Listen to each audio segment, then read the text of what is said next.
Je m'appelle Maouli Dayak, je suis du Niger.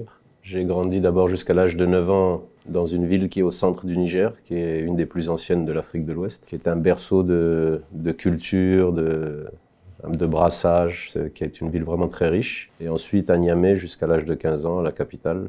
Puis après en France pendant 19 ans, même si je revenais régulièrement au Niger, avant de revenir m'installer au Niger. J'ai toujours voulu revenir au Niger, parce que même si je suis des deux cultures, j'ai grandi ici. À l'époque, je ne m'étais pas imaginé vivre un jour en France. Je ne pensais pas encore aux études supérieures, certainement. Et donc j'ai toujours eu ce manque que j'avais de là où j'avais grandi, des amis d'enfance, des paysages et des gens, oui. Bien mieux, surtout que je n'écoute pas beaucoup les informations qui viennent de là-bas, donc je me sens plutôt bien.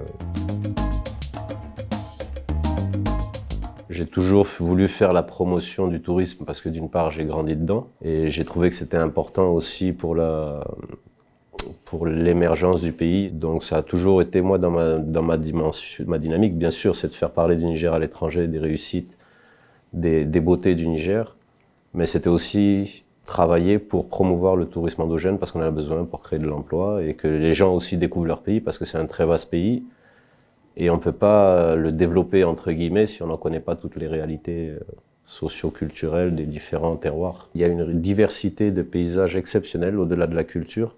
Vous avez plusieurs déserts. Il y a un désert blanc qui est dans la région de Difa, qui est un des rares déserts blancs du monde. Vous avez aussi dans certaines régions un grand patrimoine culturel, architectural, avec des constructions dans des matériaux traditionnels qui ont plusieurs siècles. Vous avez aussi beaucoup de patrimoine archéologique, paléontologique. C'est ici qu'on a trouvé les plus anciennes poteries au monde. Vous avez aussi des grands sites de dinosaures qui ont plus de 100 millions d'années. Vous avez toute la région du fleuve aussi qui est très riche parce qu'il y a des paysages magnifiques, il y a une faune qui est rare dans l'Afrique de l'Ouest.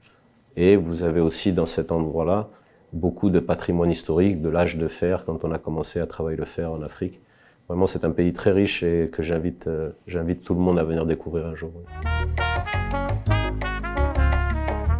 À vrai dire, il y a certaines régions au Niger qui ont beaucoup vécu du tourisme et qui sont très attachées à ce secteur parce qu'elles ont vu tous les bénéfices que ça a apporté au niveau social, au niveau économique, au niveau de l'emploi, au niveau aussi de la diplomatie, parce que aussi ça a fait venir des gens de l'extérieur qui se sont intéressés à une région ou un terroir, qui ont accompagné les populations aussi à améliorer leur qualité de vie. Mais aujourd'hui, le défi pour un pays comme le Niger, c'est pas forcément d'éveiller les populations, parce que les populations des terroirs concernés en ont déjà vécu, elles connaissent les bénéfices. Mais c'est surtout les décideurs politiques et la société en général. Parce que souvent dans nos pays, enfin certains, pas tous, mais le tourisme, la culture, toutes ces choses-là, c'est vu comme du folklore. C'est pas forcément vu comme des industries. On n'a pas le réflexe de voir ces secteurs comme des industries. Et aujourd'hui, l'importance est vraiment de sensibiliser, d'édifier ou de rappeler aux décideurs politiques, parce que c'est un secteur qui est mésestimé, en tout cas au Niger depuis toujours, de rappeler la dimension économique, pour l'emploi, pour la diplomatie, pour la stabilité. On a éveillé beaucoup de choses, même au niveau de l'administration.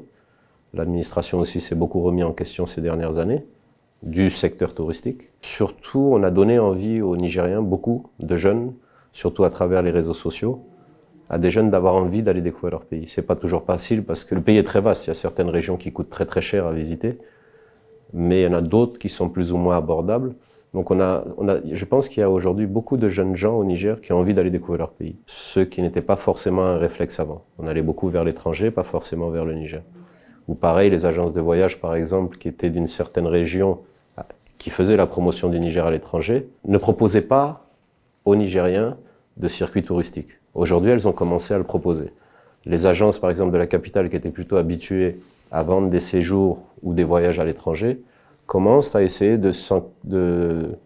d'acquérir des connaissances sur les patrimoines qu'on a au Niger pour les proposer aux Nigériens. Vous voyez, donc ça, c'est aussi des évolutions qui sont très positives. Il y a le tourisme d'affaires aussi qui est devenu une priorité de l'administration publique. On l'a vu ces dernières années avec beaucoup d'infrastructures pour permettre le développement de ce secteur. On voit aujourd'hui que c'est en train de se développer, de devenir un des pôles de développement du secteur touristique au Niger et de l'économie en général. Ouais. Donc je pense qu'il y a eu beaucoup de choses de positives ces dernières années. C'est de ne pas se créer trop de besoins, pas se créer trop d'envie, parce qu'après parfois ça peut être frustrant, il faut se contenter de ce qu'on a, et puis peut-être surtout aussi le regard qu'ont les autres quand on rencontre des gens. Je pense que c'est ça le bonheur, oui.